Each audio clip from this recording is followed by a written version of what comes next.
diukur dari banyaknya para pihak luar Indonesia yang dari mulai memuji, mengamati, lalu mempelajari Pancasila itu sendiri, bahkan tentu dalam beberapa konteks, meskipun harus dihitung dari sisi waktu ya, juga kalau lebih dulu lahir Pancasila berarti bisa menginspirasi negeri lain, bangsa lain untuk memiliki mencontoh Pancasilanya Indonesia. Ya, atau kalau justru sebaliknya Pancasila yang di luar yang lebih dulu ada, tentu kita bisa saja disebut para founding fathers kita justru yang mendapat inspirasi dari nilai-nilai di luar. Meskipun tentu yang paling mendasar adalah namanya tidak ada yang sama dengan kita, tentu yang di luar tidak mengambil nama yang sama yaitu Pancasila, mereka hanya mengambil inspirasi nilai-nilai pemikirannya saja. Bahkan secara genuine, karena ini luar biasa, bisa disebut Pancasila adalah kekayaan non fisik yang tidak ternilai harganya dari bangsa Indonesia. Apa namanya, kan kekayaan alam Indonesia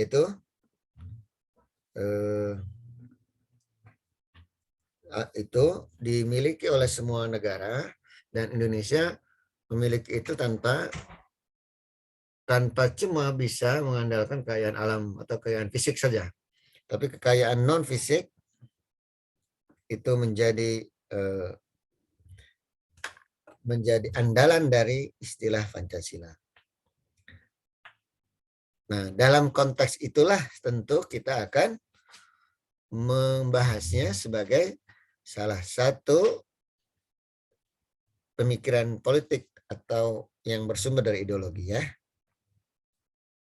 Nah, karena bersumber dari ideologi, sedikit flashback tentang apa sih ideologi. Nah, gitu kan, flashback saja supaya pembahasan kepancasilaannya menjadi menukik tajam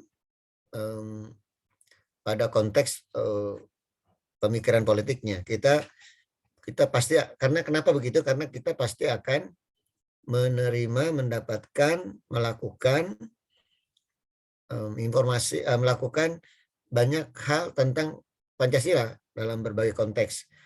Tapi dalam konteks-konteks yang lain tentu silahkan apa namanya dalam konteks masing-masing. Tapi dalam konteks perkuliahan kita tentu sekali lagi adalah Pancasila sebagai salah satu pemikiran politik yang tadi lahir di dan bahkan berkembang di luar Indonesia. Dan itu dimulai dari bahan dasarnya adalah ideologi. Bagaimana kemudian ideologi kita pahami? Yang banyak sebetulnya jadi relatif ya pandangan definisi ideologi, artinya berkembang secara konteks ya. Kalau dikatakan ideologi adalah suatu ilmu yang membahas tentang cita-cita, ide, gagasan, buah pikiran, tentu kita bisa ajak itu pada dalam konteks berarti Pancasila adalah suatu cita-cita bagi suatu bangsa baru yang baru merdeka yang disebut dengan Indonesia. Cita-citanya seperti Pancasila itulah gitu kira-kira.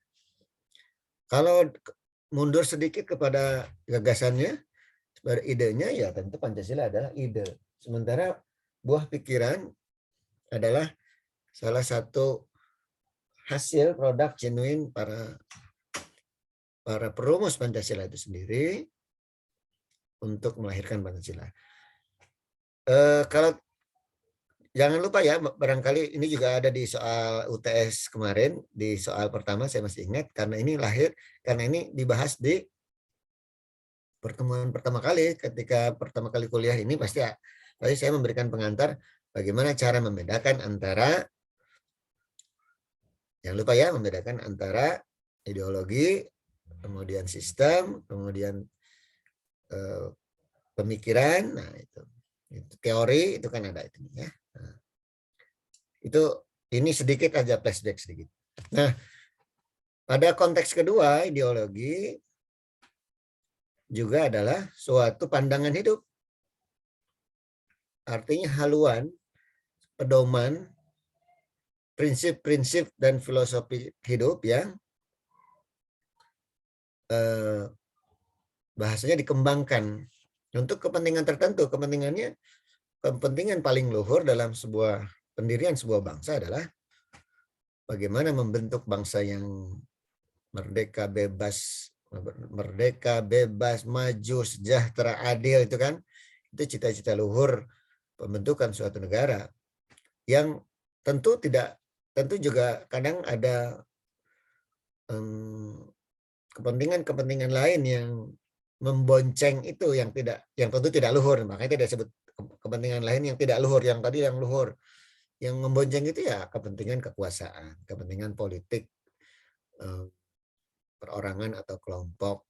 Bagaimana dengan ini dicontohkan secara teknis ketika terbentuk satu negara baru, maka tidak salah, tidak disebut salah kalau ada bagian orang yang berada di lingkaran tersebut untuk berpikir juga kalau ada negara baru, kita bisa dong nyalon presiden di negara itu, bisa dong nyalon anggota DPR. Nah, kalau sekarang ada itu tidak kita selaraskan dengan konteks lebih teknis dalam Indonesia Merdeka, misalnya sekarang ada pemekaran provinsi baru, kabupaten kota baru, kecamatan baru, itu sebagian orang yang terkait boleh berpikir dengan ada provinsi baru bisa dong nyalon gubernur, bisa nyalon bupati, wali kota dan selanjutnya. Kalau ada ilmu prodi baru di suatu kampus, prodi baru, sebagian dosen yang terkait dengan itu bisa dong jadi ketua prodinya. Berpikir begitu sudah boleh saja itu, tapi itu tidak disebut sebagai cita-cita luhur. Itu cita-cita yang kebalikan kata luhur dalam konteks tersebut adalah cita-cita praktis saja, praktis ya. Tapi pandangan hidup itu dikembangkan berdasarkan kepentingan tertentu, ada yang luhur dan ada yang praktis ya. Atau yang ketiga saya ambilkan dari salah satu, kalau yang lain itu saya ambilkan dari referensi umum. Kalau ini dari salah satu referensi tokoh saja ya. Kalau dari sastra Prateja itu gagasan atau pemikiran tersebut berorientasi pada tindakan yang diorganisir. Yang diorganisir itu cirinya adalah membentuk satu sistem yang teratur, sistem yang baik, sistem yang berproses seperti sebuah negara, seperti sebuah partai politik. Itu kan kalau partai politik itu diilhami atau didasari atau dihiasi atau dipandu dengan ideologi, maka kemudian harus diarahkan kepada satu sistem organisasi apa gitu ya. Itu konteksnya ideologi. Oke, lalu di mana kemudian Pancasila tadi sudah ya, Pancasila secara teknis tadi sudah beberapa saya singgung. Sekarang secara teknis Pancasila ditempatkan dalam konteks tersebut. Ya tentu yang kita pahami Pancasila diangkat langsung dari rahim nilai-nilai berbagai norma, baik adat, budaya, termasuk agama yang terdapat di masyarakat Indonesia sebelum merdeka, ya, sebelum Indonesia dimerdekakan. Eh, eh, Kebetulan Indonesianya lahir di tahun 1945, di mana zaman Indonesia di saat itu sudah dipengaruhi, kalau sisi adat masih kuat ya, adat istiadat. Kalau diukur dari adat istiadat itu diukur dari disimbolisasi dari berbagai perikatan-perikatan sosial di masyarakat adat Indonesia saat itu. Masih ada beberapa kerajaan, beberapa saja.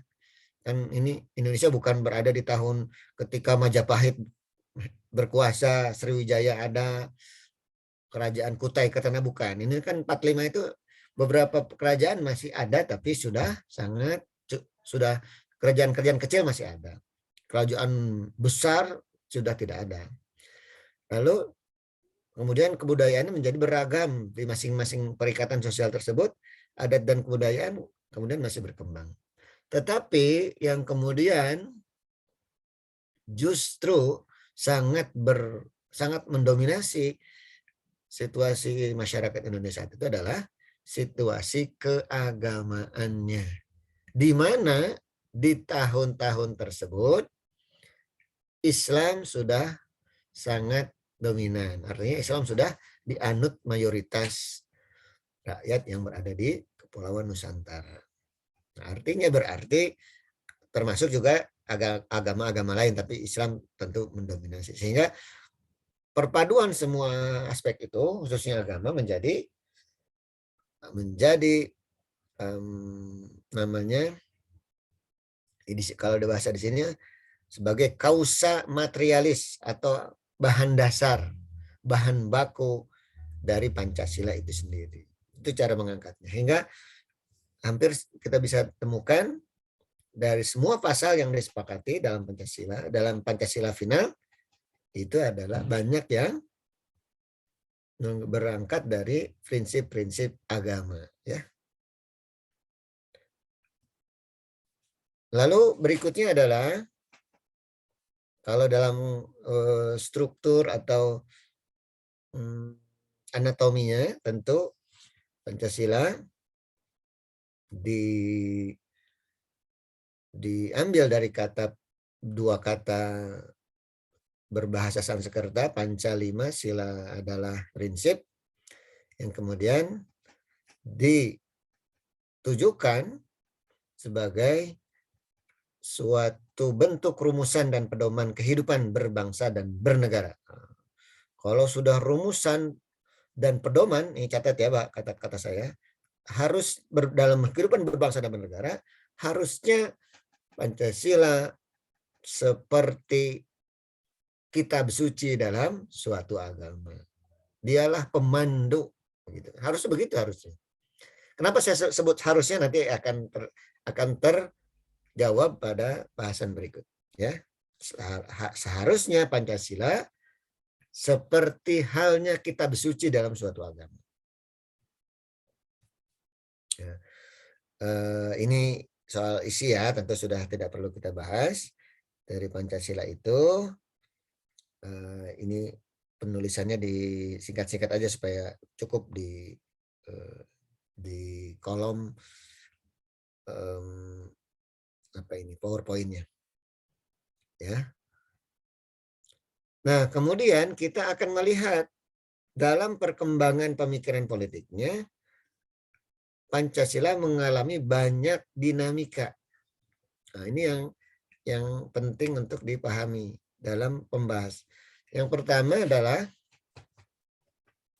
soal namanya itu sendiri. Memang Pancasila lahir dari kata Pancasila atau nama Pancasila lahir dari pidato Bung Karno.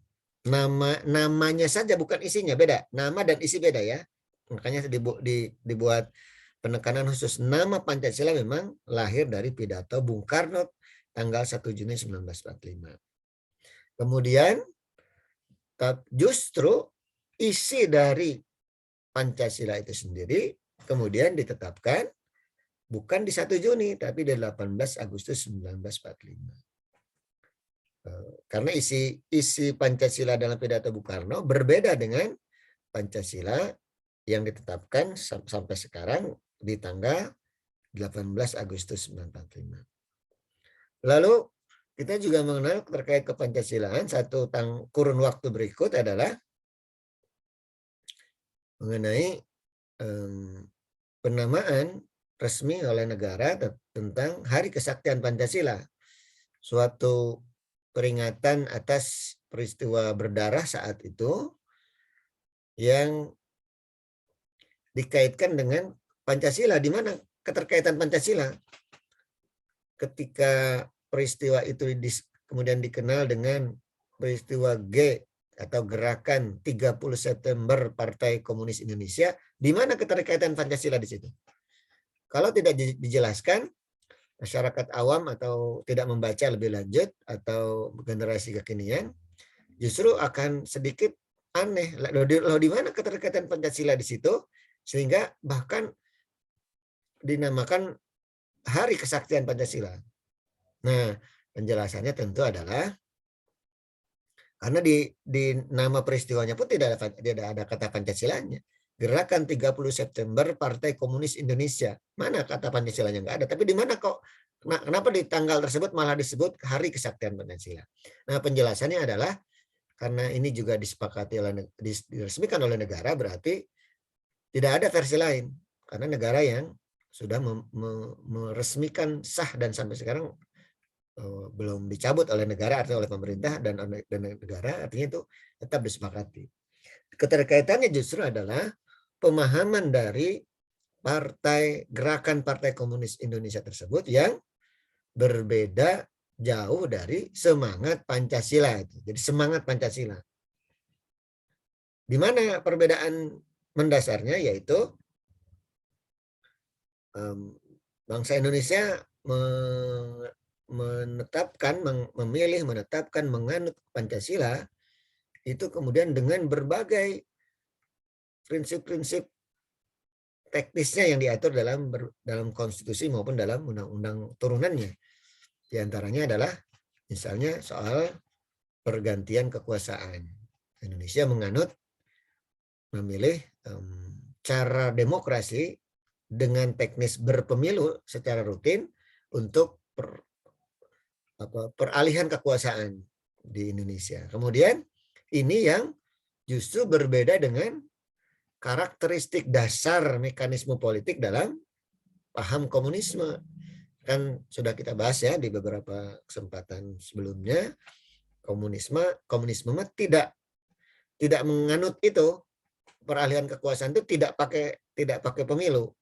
Peralihan kekuasaan itu ya hanya terjadi di internal partai tunggal. Jadi kalau suatu negara menganut paham komunis, maka yang ada hanya partai tunggal. Tidak ada demokrasi, tidak ada pemilu, partai tunggal. Kalau kita contoh dulu sampai sekarang misalnya yang paling besar masih ada di Tiongkok, itu satu partai, artinya partai tunggal yang berkuasa adalah Partai Komunis Tiongkok, PKC. Itu peralihan kekuasaannya hanya di internal, misalnya musyawarah nasional, Kongres Partai Komunis Tiongkok untuk memilih ketua atau sekretaris jenderal dengan istilah masing-masing ya di internal mereka. Misalnya sekretaris jenderal Partai Komunis Tiongkok, yang itu ditetapkan pula sekretaris jenderal partai tersebut juga otomatis sebagai presiden negara Tiongkok gitu.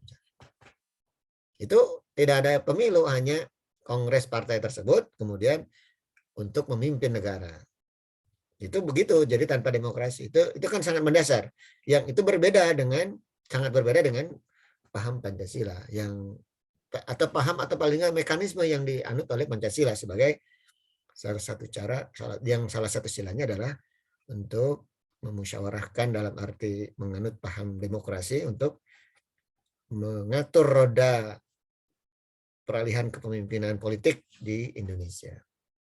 Maka ketika gerakan Partai Komunis itu kemudian ujungnya ingin mengkudeta pemerintahan yang sah, dan kalau sudah berkuasa kemudian akan mengganti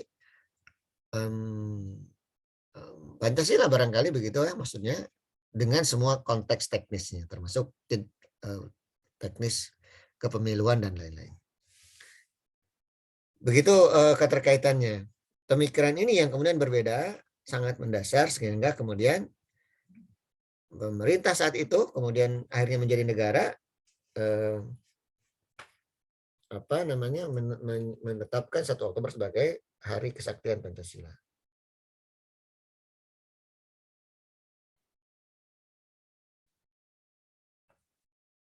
Oke, selanjutnya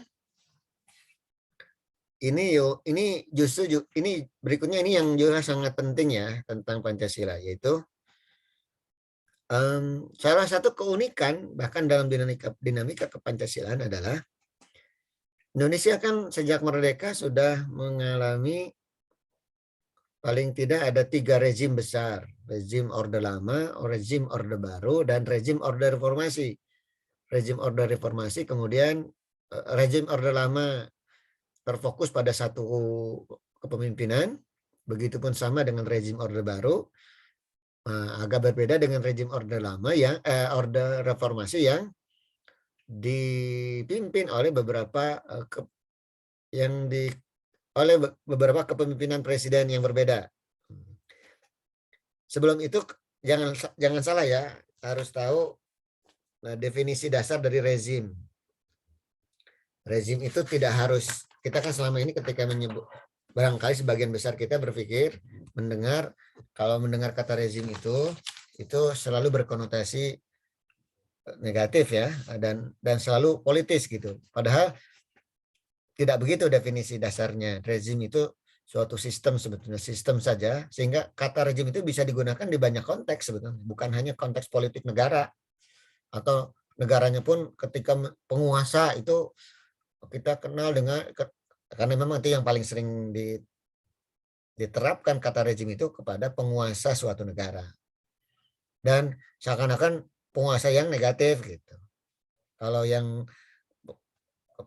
kekuasaan yang adil mah kita nggak nyebut rezim gitu. Itu selama ini begitu. Ini para mahasiswa ini kan para aktivis ya, barangkali banyak yang pernah atau mau jadi demonstran, jadi aktivis segala macam, harus bagus konsepnya, wawasannya harus bagus. Jadi kalau belum pas, sekarang disampaikan di ruang kuliah kita. Jadi istilah rezim itu tidak selalu mengacu pada kekuasaan politik suatu negara yang negatif, tapi juga bisa digunakan di banyak konteks.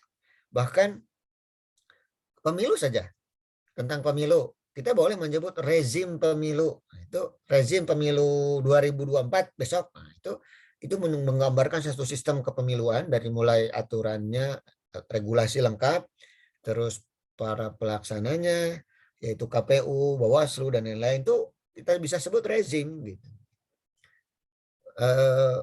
Kalau untuk penguasa negara udah pasti ya, nggak usah, tidak perlu dibahas, tapi paling nggak diluruskan, tidak selalu pemahamannya negatif gitu. Rezim dalam konteks positif pun boleh kita sebut rezim, cuma memang seringkali dalam politik itu, bukan seringkali, nyaris dalam politik itu selalu relatif. Nyaris tidak pernah ditemukan ada kekuatan politik yang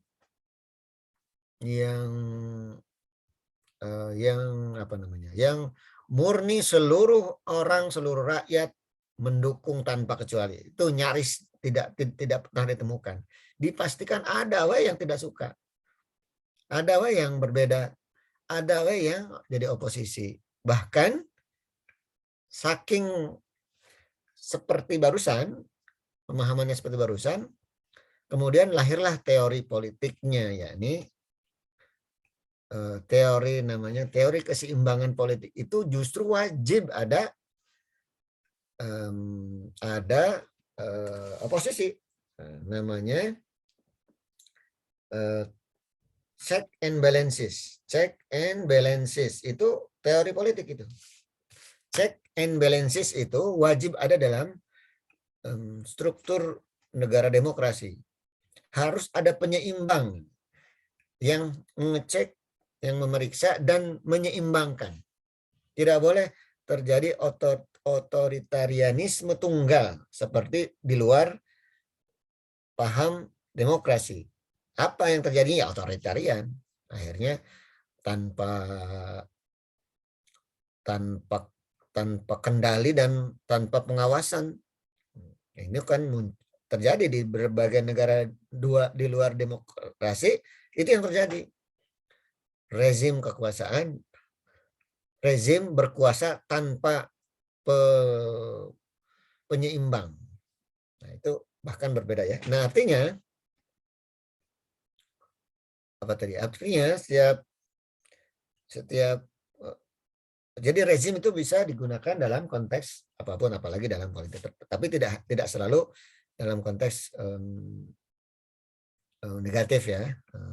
Itu kata rezim. Lalu bahkan dalam contoh yang paling bawah misalnya rezim kepala desa tertentu, desa apa misalnya gitu ya. Nah, itu cuma memang sekali lagi seringkali terkesan negatif itu karena sebetulnya bukan negatif, sebetulnya berlawanan karena harus jadi penyeimbang. Ketika kita menyebut itu rezim yang seberangnya adalah penyeimbang ya, sehingga karena penyeimbang akhirnya harus mengkritik dan menyeimbangkan semua yang menjadi kebijakan dari rezim yang berkuasa. Meskipun harusnya tetap fair, harusnya ada 3. Harusnya bukan bukan hanya check and balances, tapi harus 3. Fair, check and balances harusnya ketika emang harusnya bagus ya puji program yang baik dan bagus. Kalau yang tidak baik kritik gitu. Seimbangkan. Begitu kira-kira. Nah, dalam konteks Pancasila uniknya adalah semua rezim yang berkuasa di Indonesia selalu mengklaim dirinya adalah pengamal terbaik. Nah, ini bahasa saya nih. Pengamal terbaik Pancasila adalah semuanya masing-masing. Meskipun faktanya juga menjadi penyeleweng Pancasila. Itu kita bisa temukan tuh dalam banyak contoh ya.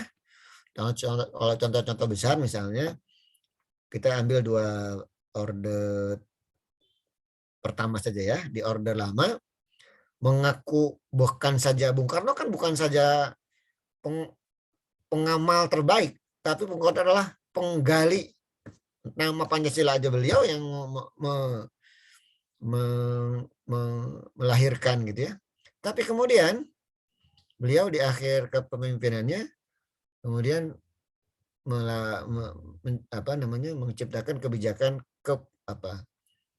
kepemimpinan demokrasi terpimpin yang kemudian menjadi presiden seumur hidup. Nah, itu bertentangan langsung dengan semangat anti otoritarianisme dari demokrasi Pancasila begitu. Lalu di Orde Baru juga dari awal mengusung Pancasila sebagai asas, sebagai pedoman utama, tapi kemudian di akhir-akhir kepemimpinan bahkan melakukan upaya-upaya sistematis untuk terus melanggengkan kekuasaan dengan berbagai cara sehingga semangat kepancasilanya menjadi memudar. Itu yang dimaksud dengan semua rezim mengklaim sebagai pengamal terbaik Pancasila, tetapi juga banyak fakta yang mereka masing-masing menyelewengkan Pancasila itu sendiri. Oke, dari setelah itu kita akan masuk ke setelah kepancasilaan ini ada konteks lain, kita mengenal harus mengenal apa dalam pemikiran politik itu ada identitas nasional. Itu di setiap bangsa itu ada yang disebut dengan identitas nasional. Ini pemikiran politik ini, di mana identitas itu adalah suatu ciri-ciri atau keadaan khusus yang melekat pada suatu orang per orang. Nah, kalau dalam konteks nasional atau suatu bangsa, ya berbagai konteks ya, bisa fisik berupa budaya, agama, atau non fisik. Tadi itu ya ide, gagasan, pemikiran yang kemudian Indonesia memiliki itu pada kepancasilaan. Yaitu di sini konteksnya. Langsung masuk ke bawah, jati diri bangsa Indonesia adalah Pancasila, sebagai suatu identitas bangsa atau identitas nasional bangsa Indonesia. Itu ini lebih teknis sekali ke pemahaman tentang pengembangan dari makna identitas itu. Dan ini terakhir dari saya masih terkait pemahaman akhir dari Pancasila adalah bagaimana refleksi generasi muda kini dan apa yang saya sebut dengan warisan Pancasila. Kalau kita bedah dari generasi Indonesia saat ini, khususnya generasi milenial, maka kita mengenal istilah generasi X, Y, Z ya. Ini diukur dari kurun waktu dan usia. Generasi Indonesia X, Y, Z ini kemungkinan besar akan memahami Pancasila hanya dengan dua situasi, dua motif, yaitu Pancasila sebagai norma protokoler atau seremonial. Apa tuh? Upacara baca Pancasila. Di dinding ruang-ruang formal ada Pancasila. Di apa tuh dihafalkan sebagai suatu hafalan dasar masyarakat. Atau yang kedua adalah norma akademik. Nah, seperti yang kita lakukan hari ini, Pancasila adalah norma akademik yang hanya jadi bahan pelajaran, bahan kuliah, hanya itu.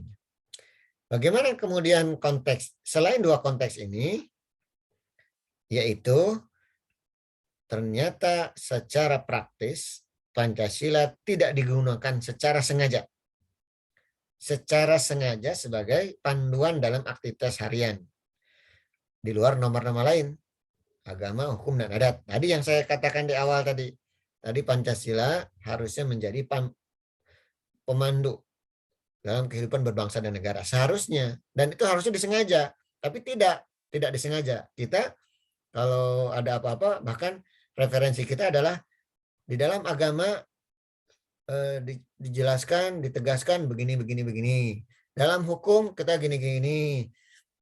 Dalam konteks adat gini. Tapi kita tidak lagi menyebut menurut Pancasila pas di sila sekian, lalu dibutir-butir pedoman penghayatan pada Pancasila ada sekiannya. Itu kita tidak lagi begitu tuh. Di antaranya oleh karena itu bahkan sejak dulu ya. Dulu kan di masa Orde Baru saya mengalami itu, kita mengenal istilah zaman itu ada P4, suatu penataran atas pedoman penghayatan pengalaman Pancasila. Itu ada banyak butir-butir Pancasila.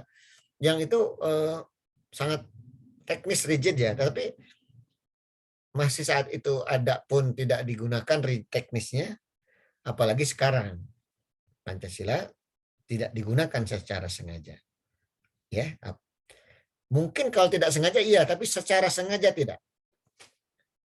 Lalu apa Pancasila saat ini? Pancasila hanya akan menjadi warisan politik masa lalu yang namanya juga warisan. Warisan itu bisa dirubah, bisa diganti, bisa ditukar, bisa dijual dengan barang baru. Itu namanya warisan kalau disebut warisan. Karena generasi kekinian berbeda dengan generasi awal. Begitu. Nah, ini saya hanya melakukan suatu metafora aja ya ke para mahasiswa. Kalau kalian para mahasiswa setuju dengan metafora saya bahwa Pancasila hanya sebagai warisan politik masa lalu saja, maka Indonesia, ya kalau yang setujunya adalah banyak orang gitu, bukan cuma kalian para mahasiswa, ini kan saya menggambarkan saja. Mahasiswa juga banyak. Masih ada generasi penerus, generasi struktur penerus kepemimpinan bangsa di semua level ya. Nah, kalau kalian setuju, maka keadaan akan sangat berbahaya bagi kelangsungan masa depan Indonesia itu sendiri. Negeri ini akan sedang menuju titik nadirnya. Tapi kalau tidak setuju, berarti harus lakukan langkah-langkah untuk Kita selamatkan Pancasila, selamatkan Indonesia, karena sejarah akan menanti langkah khususnya kalian untuk bisa melakukan dan menyelamatkan Indonesia dan Pancasila.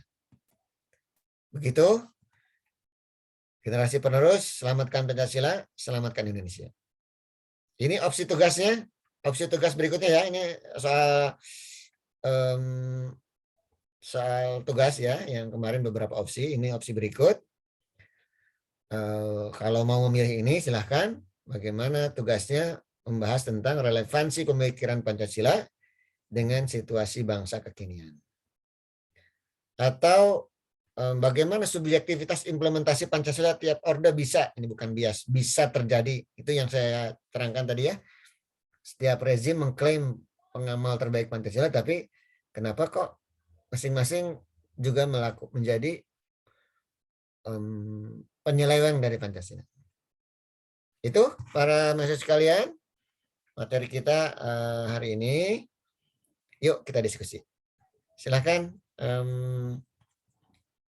yang mau diskusi silahkan dibuka.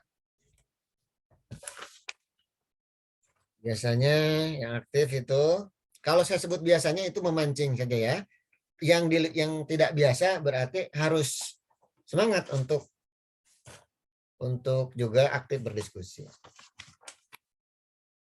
Biasanya ada Dewi, ada Saras, ada Abdul, atau siapa lagi ya? Silakan kalau ada.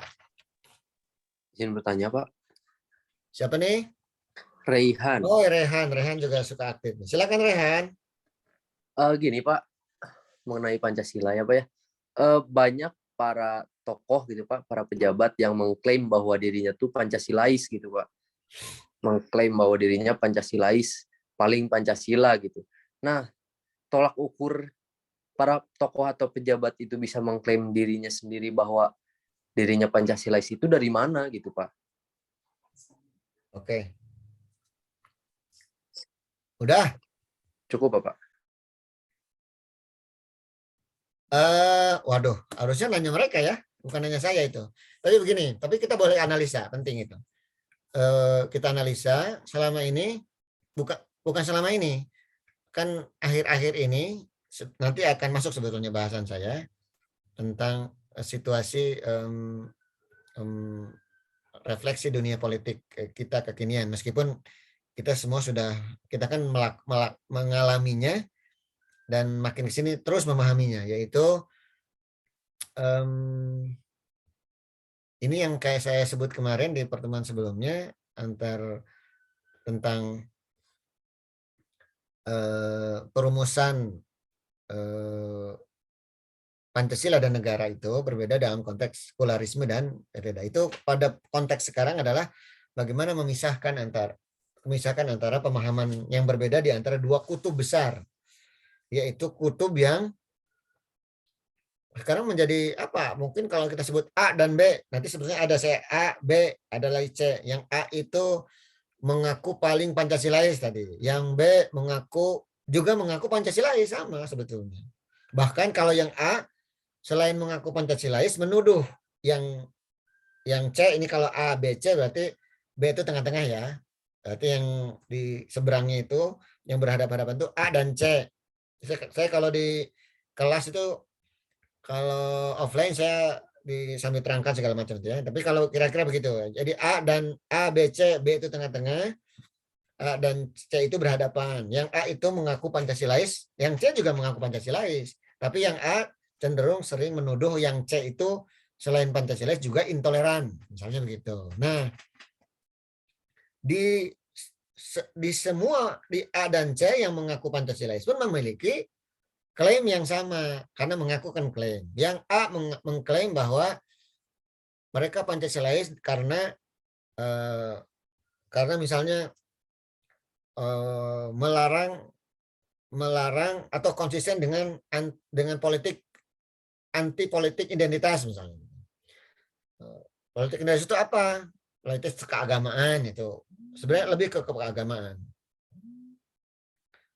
keagamaan. Kalau yang C juga mengaku Pancasilais karena beragama itu kan atau mengamalkan agama itu kan adalah pengamalan dari pasal 1 Pancasila. Jadi di mana salahnya? Kalau kita taat beragama, kalau kita berkampanye memilih orang, ayo berdasarkan agamanya, itu adalah refleksi dari perintah Pancasila pasal 1. Jadi tidak salah. Nah, itu kan masing-masing tuh bedain konteksnya.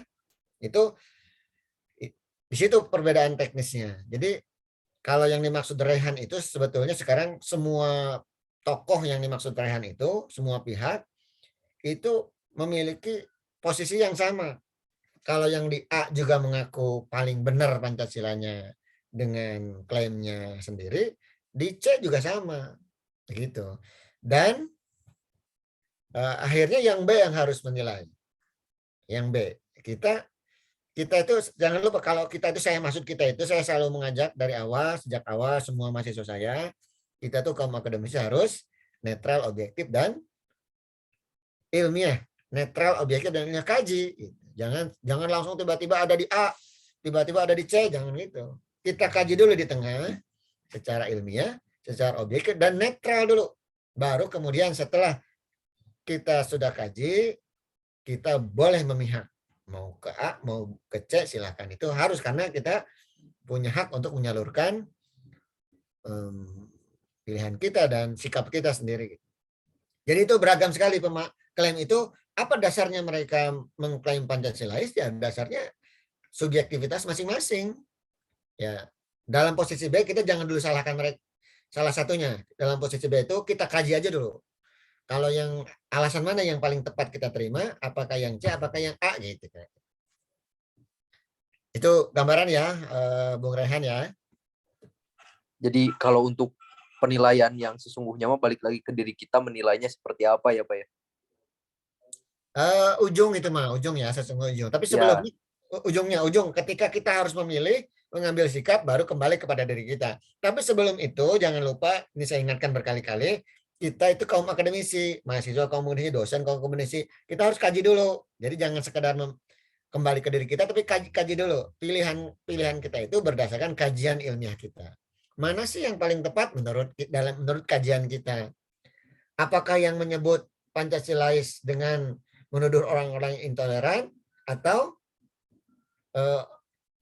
yang di seberangnya yang ketika itu sebetulnya kajiannya begini ya tentang itu, sedikit saja mungkin bocoran penelitiannya. Ini kan kalau yang di kelompok A itu cenderung yang di luar kaum Islam. Kaum Islam, kemarin masih ingat kan minggu lalu, Islam itu, orang Islam Indonesia itu dalam penelitian itu dibagi menjadi Islam santri, Islam abangan, Islam priayi, jangan lupa ya. Nah yang paling banyak memang Islam agama dan priayi.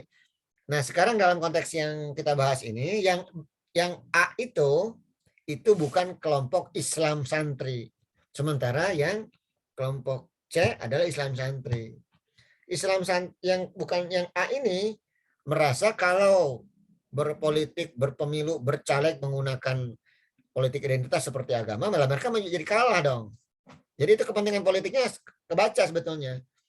Kalau kalau kalau kelompok C ini dibiarkan berkembang luar biasa, ya pasti menang lah. Semua kandidat, semua calon-calon yang didukung oleh Islam menang. Orang rakyat Indonesia masih 80% mayoritas. mayoritas ya, kira-kira gitu ya. Ini angkanya nanti harus dikaji, harus ditepati. Ini perkiraan umum aja. Masih mayoritas Islam lah, kalah dong yang kelompok A. Maka mereka kampanyekan politik anti identitas. Jangan bawa-bawa agama. Agama itu urusan pribadi. Nah, itu kampanye berdasarkan kepentingan politiknya sebenarnya. Jadi kebuka sebetulnya di balik itu mereka punya agenda. Nah, ini kan sebenarnya muncul ya, jangan lupa muncul sejak situasi ini muncul sejak Pilkada DKI 2017 di mana ada di babak finalnya ada dua pasangan yang berduel ya. Yang satu bukan muslim, yang satu muslim gitu. Nah, yang A ini, kelompok pendukungnya A ini pasti habis-habisan, jangan pakai politik identitas, agama jangan dibawa-bawa ya. Kenapa? Kalau pakai identitas ya habis lah, nggak akan ada yang milih gitu kan. Nah, ini itu kan secara langsung bertabrakan dengan yang C. Karena C itu apalagi Islam santri, kita yang santri itu ya pasti jangankan urusan negara ya, urusan di dapur, urusan di kamar mandi, di WC, di toilet diatur oleh agama kita. Jangan dikeluhkan, kalau kita memang sebagai muslim ya bukan dikeluhkan, kita harus syukuri, bahkan itu bagian sejati kita sebagai muslim adalah agama kita mengatur urusan kita segala macam, dan itu membuat kita harus lebih nyaman, bukan membuat kita menjadi terkekang dan tidak. Jadi harusnya begitu muslim sejati ya. Kalau tidak nyaman dengan banyak aturan ya kaji aja. Berarti nggak nyaman jadi orang Islam, boleh silakan. Tidak jadi orang Islam juga boleh kan, tidak ada paksaan dalam agama. Tapi ketika memilih Islam sebagai agama, maka kita harus nyaman dengan semua aturan Islam yang sangat lengkap ngurusin kehidupan kita. Nah itu begitulah kira-kira. Gitu ya Bung Raihan ya. Siap Bapak, terima kasih banyak. Oke. Ada lagi silakan. Mohon izin Pak, berdiskusi apa ya? Iya Pak, kan gini apa ya, tadi kan dijelaskan sama Bapak gitu, Pancasila dalam pemikiran politik Indonesia di generasi yang mendatang itu kan dipandang sebagai warisan politik masa lalu ya Pak. Nah, saya bisa bilang setuju karena apa ya Pak? Karena kebanyakan apa yang kita lihat, apa yang kita tonton itu seperti para aktor politik atau bahkan keadilan sendiri pun jauh gitu Pak dari cita-cita Pancasila itu sendiri. Jadi ditambah juga banyaknya kayak arus-arus informasi dari luar, dari media sosial, dari gadget gitu kan Pak. Kebanyakan kan kaum milenial itu kan mainannya gadget ya Pak ya, dan yang ditonton gitu kan setidaknya lebih banyak mempengaruhi dia gitu, sehingga ke apa ya namanya tuh, keasikan hiburan sampai lupa bahwa dia ini bakalan menjadi generasi yang akan memimpin selanjutnya. Nah sebenarnya sih Pak, kalau dikaji lebih luas, generasi-generasi atau Gen Z ini tuh yang bakalan ibaratnya apa ya, kayak memimpin Indonesia karena lahir dari tahun 98 di mana itu krisis.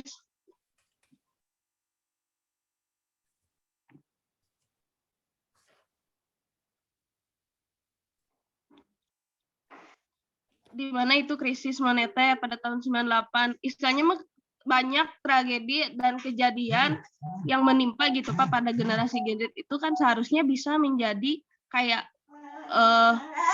wah Indonesia tuh digoyangnya sedemikian rupa gitu, gimana caranya kita sebagai generasi yang muda gitu yang akan menjadi pemimpin Indonesia. Tapi ternyata aktor-aktor politik pada saat ini tuh memperlihatkan hal-hal yang sebaliknya gitu Pak dari semangat Pancasila itu sendiri gitu Pak.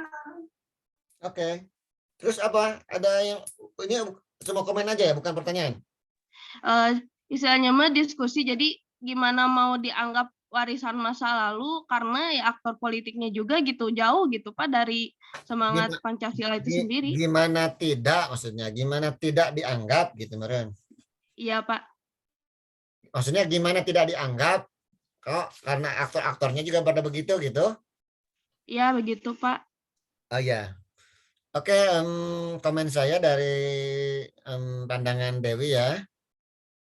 Ya, saya kan membuat metafora dan tadi itu dengan pertanyaan, kalau Anda setuju dengan metafora saya bahwa Pancasila akan hanya dianggap sebagai warisan masa lalu saja oleh generasi selanjutnya, maka Indonesia dalam kondisi berbahaya. Kalau tidak setuju, maka mari kita selamatkan. Dalam konteks metafora saya tentu, kalau Dewi juga setuju itu sebagai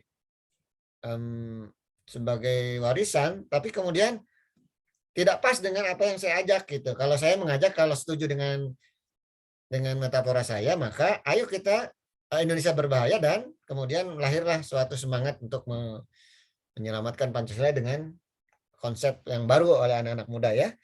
Tetapi kemudian betul Ya seperti dalam analisa saya memang Pancasila katanya sakti, katanya begitu luar biasa segala macam, perhiasan, kekayaan dan lain-lain. Tapi tadi pengamalannya itu khususnya pengamalannya adalah mengalami dinamika khusus, ya. Makanya sebut ada dinamika Pancasila yang bahkan, nah ini saya belum sebutkan. Pancasila itu kemudian berdinamika bahkan sejak lahirnya saja sudah berdinamika. Sejak lahir dan sampai sekarang terus berdinamika. Itu keunikan dari Pancasila. Sejak lahir sampai sekarang Pancasila selalu, bukan saya, bahkan istilah lain dari saya adalah Pancasila seperti diperebutkan saja gitu. Diaku-aku diperebutkan nih, bari semuanya adalah tidak konsisten karena memiliki semuanya sebetulnya berlindung di balik Pancasila untuk kepentingan politiknya masing-masing gitu. Itu bisa begitu bahkan analisa. Kalau saya kan saya harus menyatakan berkali-kali saya ada di tengah, saya itu di tengah, saya di B. Ketika saya di B maka saya dengan bebas menganalisa para pihak ini selalu berebut pengaku Pancasila, tetapi sebenarnya berlindung dan dibalik kedok kepentingan politiknya masing-masing itu bagi saya gitu. Begitu Dewi, ya. Baik Bapak, terima kasih. Dewi namanya berapa digit ini? Dewi Loka Widya Ningsih, 4 Ada digit. 4 Bapak, ada 4. Ya untung 4-nya pendek-pendek jadi nggak ribet, kalau panjang-panjang ribet. Silakan ada lagi yang lain kalau ada. Saya Pak, izin. Abdul Qadir Jalani, silakan Bang Dul. Seperti yang tadi Bapak katakan ya, kalau memang Bapak kalau memang dikatakan Pancasila itu sebagai sebuah warisan leluhur terdahulu, terus juga tadi Bapak katakan bahwa yang namanya warisan itu dapat dialihkan, dapat dijual dan lain sebagainya gitu kan, tergantung ahli warisnya kan gitu. Pertanyaan saya sebenarnya rada menjurus ya Pak ya, rada dalam juga. Mungkin nggak Pak kalau menurut analisa Bapak, menurut penglihatan Bapak, menurut yang Bapak amati gitu, Pancasila ini di kemudian hari akan diambil alih oleh yang lain. Soalnya tanpa disadari sebenarnya butir-butir Pancasila pada saat ini itu bisa dibilang semuanya hanya tulisan saja Pak. Misalkan kita lihat ketuhanan yang Maha Esa, pada realitanya rakyat Indonesia cenderung menganggap remeh suatu istilah kata ketuhanan. Mereka menjadikan Tuhan itu sebagai candaan misalkan. Itu kan termasuk meremehkan atau menghujat Tuhan ya. Walaupun Tuhan kita berbeda misalkan. Kayak orang Kristen Tuhannya siapa, Tuhan orang Islam, Allah, Buddha, Hindu segala macam kan berbeda-beda gitu. Ketuhanan yang Maha Esa, tapi secara nggak langsung rakyat Indonesia menjadikan Tuhan itu sebagai bahan candaan. Misalkan Pak, Tuhan kok disalib misalkan gitu, kan misalkan. Terus poin nomor 2, kemanusiaan yang adil dan beradab. Kita lihat kok kemanusiaan yang adil dan beradab itu pada realitanya saat ini hanya milik mereka yang memiliki jabatan dan harta. Itu realita. Rakyat ada istilah kata no viral no justice. Kalau nggak viral nggak bakalan dapat keamanan, nggak bakalan dapat keadilan kan gitu. Yang ketiga, persatuan Indonesia. Kita lihat kok zaman sekarang kita ini pecah sebenarnya, nggak persatu kita ini sebenarnya, pecah kita. Kalau misalkan kita melihat lebih kompleks lagi, jangankan yang berbeda agama ya Pak ya, yang sesama agama Islam saja itu pecah sekarang. Islam ini, Islam itu nggak paham, akhirnya di sana takbir, sini takbir dan lain sebagainya kan gitu. Saya ingin meminta istilah kata berdiskusi ya Pak ya, berdiskusi dengan Bapak kalau menurut pandangan Bapak dengan realitas saat ini dan dengan yang tadi dibahas, Pancasila merupakan leluhur dari warisan daripada leluhur. Terus juga yang kita tahu warisan itu kan tergantung ahli warisnya gitu kan. Menurut Bapak kemungkinan nggak sih kalau misalkan dari pemerintahnya atau dari kitanya sendiri tidak bergerak untuk mempertahankan Pancasila, untuk mempertahankan atau tetap menghargai, mengamalkan nilai Pancasila, mungkin nggak kalau misalkan Pancasila itu akan diambil alih oleh para orang-orang dari luar gitu Pak, terutama misalkan kita anggap aja Cina, karena Cina kan sekarang yang memang istilah kata paling banyak di antara bangsa-bangsa yang lain yang ada di Indonesia gitu Pak. Oke. Bung Abdul. Bung Dul. Sudah ya? Dul? Sudah Pak. Sudah. Waduh mantap nih. Dul, analisanya sudah sangat berkembang ya. Dan tajam melihat situasi kekinian yang berkembang di realita masyarakat kita. Saya sekali lagi saya senang dengan kelas ini karena kita kelas yang aktif berdiskusi dan saya kira diskusinya bagus ya. Termasuk saya kira ada beberapa yang padahal saya mengajak silakan kalau nggak cukup di ruang Zoom silakan ke grup gitu ya.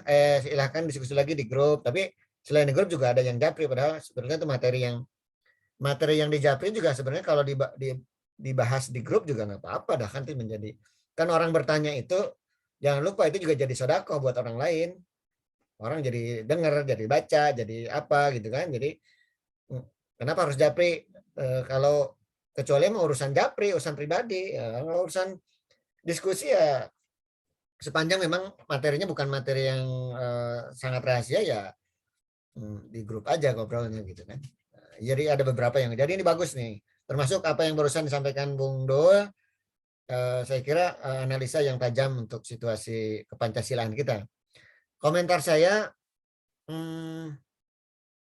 kalau dari pertanyaan bagaimana nasib Pancasila ke depan, kalau emang benar disebut warisan, ya memang kumaha ahli waris ya ke depan. Ke depan tuh kapan sih?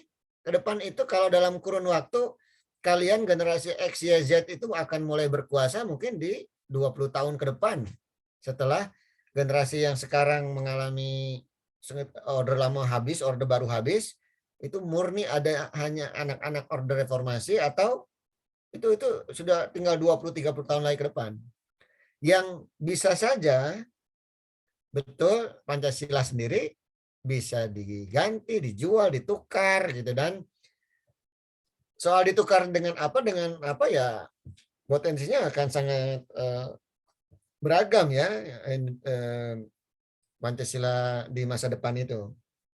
Meskipun kalau dengan semangat tadi kalau kita tidak setuju mari kita selamatkan, kita itu dalam arti semua unsur negara ya, bukan cuma anak kita sekelas kita doang ini suruh nyelamatin Pancasila.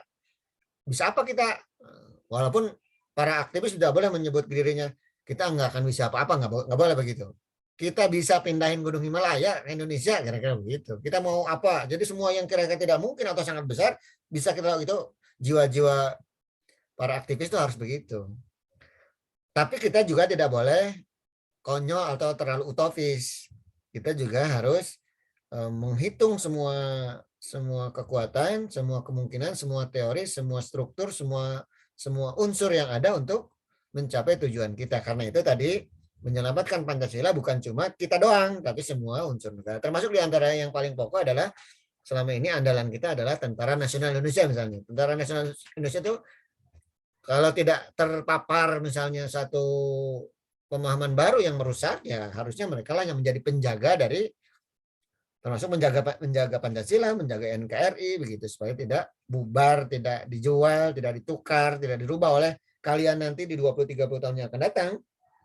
Siapa itu? Sama saja TNI juga, TNI yang sekarang akan berubah menjadi menjadi TNI yang baru nanti, TNI di generasi X, Y, Z yang akan datang. Berarti apa kalau saya bicara dengan kalian di negara sekarang, kalian juga kan jangan tidak tertutup kemungkinan ada yang akan jadi tentara setelah jadi sarjana, ada yang jadi politisi, jadi pejabat, segala macam kan, termasuk jadi tentara. Itu berarti harus punya semangat seperti ini. Jadi tentara yang menjaga nilai-nilai dasar kepersatuan Indonesia. Karena tadi satu-satunya ini yang dalam teori Indonesia, satu-satunya yang bisa membuat Indonesia seperti sekarang masih bersatu, meskipun tadi ada catatan praktis di lapangan, di masyarakat, bahwa ngomong aja persatuan Indonesia, enggak, padahal terus terpecah belah di semua titik agama aja terpecah belah, semua agama terpecah belah, semua punya faksi, titik ras, titik apa macam-macam itu budaya, ada terpecah belah, ngakunya aja persatuan Indonesia. Tapi jangan salah, itu juga tidak salah sih. Di Islam misalnya banyak faksi-faksi segala macam. Tapi jangan salah, untuk keindonesiaannya mah tetap memang terpecah-pecah di dalamnya. Itulah makna dari bineka kan begitu. Bineka itu kan berbeda-beda tapi satu. Itulah persatuan Indonesia. Jadi logika kata-katanya harus tepat ya, jangan salah. Jangan ngaku aja Indonesia tapi kok persatuan Indonesia tapi kok terpecah belah. Enggak, memang justru ketika kita semua bercerai-berai tapi tetap satu juga dalam bineka tunggal ika, itu begitu maksudnya. Itu logika katanya jangan dibalik dan kemudian diplesetkan, kemudian kita jadi terbawa salah gitu berpikirnya. Enggak gitu ya. Ini kalau pemahaman saya itu enggak gitu. Memang tercerai belah ya kita semua, tapi bersatu dalam nama Indonesia. Itulah makna dari persatuan Indonesia.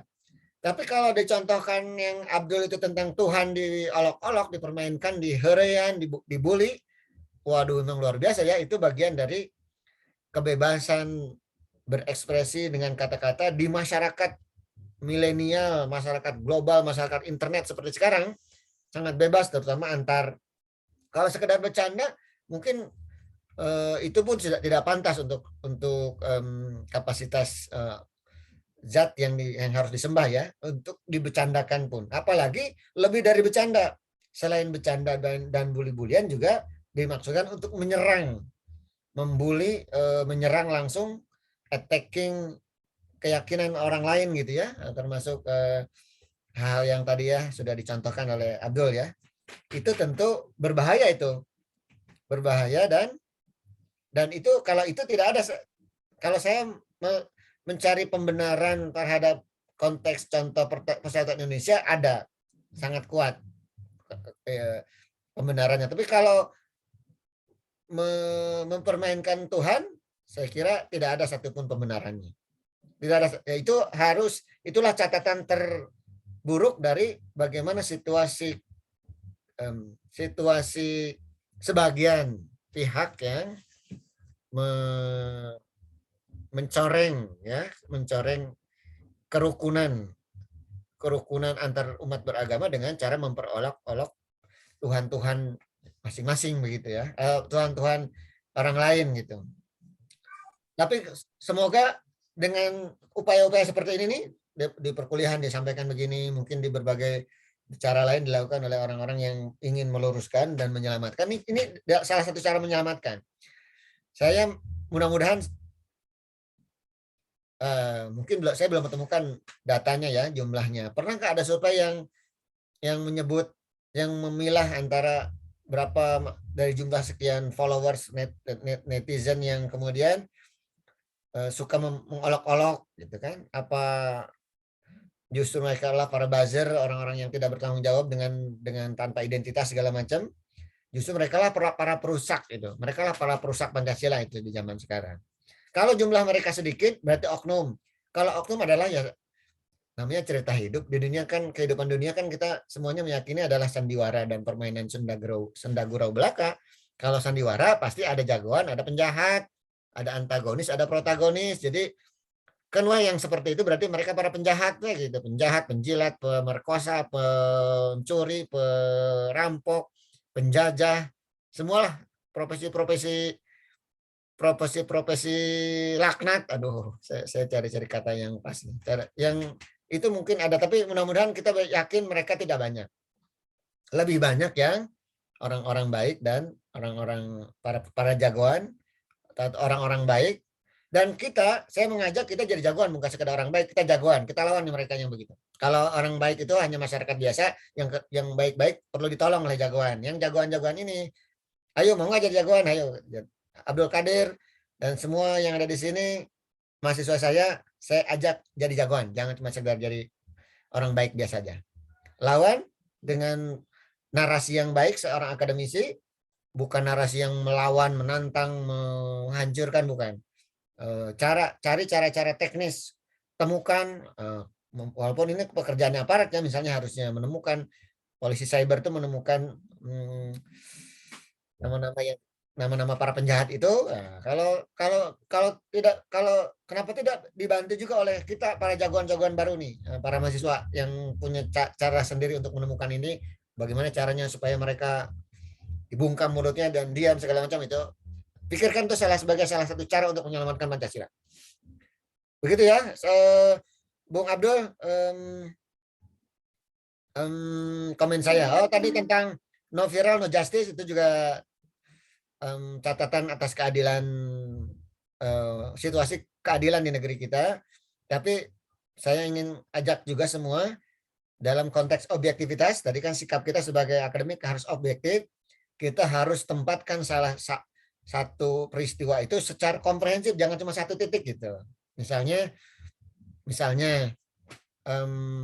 ada kasus hukum yang menjerat orang kecil, kemudian keadilannya tidak terpenuhi keadilannya. Kemudian kita tiba-tiba langsung mengeneralisir keadilan di Indonesia sudah mati. Itu tidak objektif itu. Tapi padahal di sisi lain, dalam setahun misalnya ada kejadian hukum yang jumlah kejadian hukum adalah 1000 kasus, yang tidak adil satu, yang misalnya lebih banyak yang adil, jangan yang tidak adil saja yang disorot, sebagai kemudian di generalisasi sebagai ketidakkeadilan yang mati. Tapi artinya kita juga harus adil untuk nah itu juga adil juga kan. Kita juga harus memuji yang sudah baik, tapi tetap memperjuangkan yang masih belum baik. Harus begitu. Itu namanya adil. Jangan teriak keadilan, kita sendiri tidak berbuat adil. Itu banyak terjadi ya. Aparat tidak selalu, kalau sedang berdemonstrasi jadi demonstran, kita pasti bentroknya dengan aparat, padahal nggak ada urusan, bukan musuh kita, bahkan bisa jadi anggota keluarga kita, bahkan kebanyakan mereka adalah satu agama dengan kita, bahkan satu negara, satu bangsa. Di mana musuhnya dengan aparat coba? Tapi luar biasa gitu kan, ekspresi teknis di lapangan kita seperti musuh dengan mereka gitu. Itu mereka juga begitu ke kita. Itu akhirnya ini ekspresi yang semuanya menjadi tidak tepat begitu. Harusnya dibuat situasi yang lebih cair dengan logika yang lebih rasional, agar tujuan tetap tercapai. Kan tujuan intinya tujuan tercapai, tapi dengan cara yang tetap baik misalnya. Ya itulah, kita harus berteriak keadilan dengan juga cara-cara yang adil. Jangan lupa tetap perjuangkan yang sedang tidak mendapatkan keadilan, tetap dengan cara-cara yang adil juga. Begitu komen saya, Pak Abdul Qadir Jailani. Baik Bapak, terima kasih. Saya keasikan ngobrol nih, udah jam 11.21 ya. Barangkali masih ada yang lain? Kalau tidak ada saya cukupkan. Kalau masih ditunda di Saras barusan izin, Saras Nyimas jurusan izin, Saras hadir? Hadir Bapak, ini sinyalnya luplep.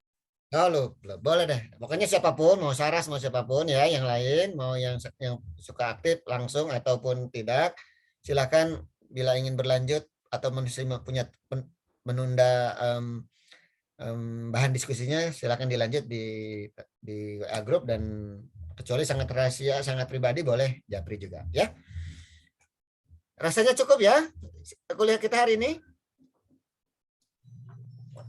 Sudah Bapak. Baik, oke. Kalau gitu tolong dibantu, ini Nyimasnya tadi izin ke saya. Tolong dibantu dipotokkan ya Abdul atau siapa ini, nanti dikirim ke grup. Terus kalian semua jangan lupa absen, dan mudah-mudahan kita kembali berjumpa lagi di jadwal berikut. Mudah-mudahan lancar. Piala Dunia sudah selesai. Kita menuju Piala Dunia berikut U20 di Indonesia atau Piala Liga, mudah-mudahan Persib menang. Aduh, saya jadi ngomong sepak bola nih. Atau udahlah, kita jadi kebanyakan saya kalau ngomong sepak bola. Cukup demikian ya, mudah-mudahan hari ini hari yang baik. Itu izin Pak. Ya. Kalau misal ada teman-teman kita yang nangis di pojokan, berarti dia dukung Prancis Pak. Oh begitu. Aduh, tadi malam saya dukung Prancis juga tapi nggak nangis nih. Duh, saya pendukung Prancis tadi malam loh. Sama Pak, saya juga dukung Prancis. Saya berteriak kenceng waktu Argentina full senyum Pak. Mbappe cetak gol kedua dan ketiga. Waduh, tapi saya tidak menangis, tetap senyum karena kita harus tetap tempatkan sesuatu itu dengan tepat pada suatu ini. Bahwa kita punya pilihan tertentu boleh, tapi ini tolong konteks ini juga dibuat menjadi refleksi dalam kehidupan kita yang lain. Boleh punya pilihan, tapi saat tidak sesuai harapan, tidak harus apa-apa gitu, tetap harus semangat, dan kita punya banyak pilihan lain. Jangan lupa punya selalu persiapan plan A, B, C. Nah, tapi bukan pacarnya A, B, C, bukan gitu. Tapi maksudnya boleh calon istri A, B, C. Ya. Jadi satu nggak dapat bisa B. Gitu. Udah ya, kebanyakan nanti saya ngomongin kejauhan. Boleh kita lanjut ke tempat lain. Ya, akhirnya assalamualaikum warahmatullahi wabarakatuh. Waalaikumsalam warahmatullahi wabarakatuh. Aku nggak nangis ya, Dok. Plan A, plan B, plan C untuk pacar, kan mau jadiin istri. Aduh, Abdul.